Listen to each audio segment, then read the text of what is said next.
What if I told you the way you've been learning is slowing you down? Scientists found that 90% of students use failing methods, and you might be one of them. Here's why you keep forgetting what you study. Your brain isn't a sponge. It's more like a really picky bouncer at a club.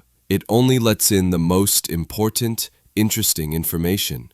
And guess what? Your textbook isn't making the cut. Most of us fall for these three big lies. First, that rereading helps. It doesn't. It just makes you feel familiar with the words. Second, that cramming works. It doesn't. It's like stuffing a suitcase until it bursts. And third, that highlighting does anything besides turn your notes into a rainbow. The 5-second rule for your brain.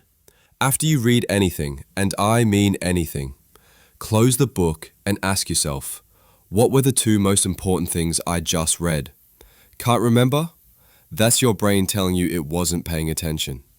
This is called active recall, and it's like a cheat code for your memory. Scientists found it makes information stick 300% better than passive reading. Teach it to someone who doesn't care. Find a pet, a stuffed animal, or even a houseplant, and explain what you're learning to them in stupid, simple terms.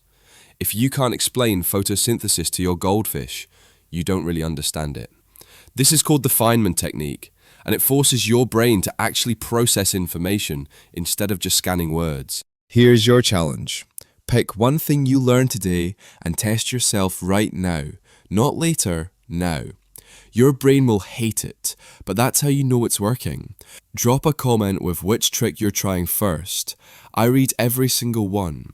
And if you want more secrets to hack your brain, hit that subscribe button. Your future self will thank you.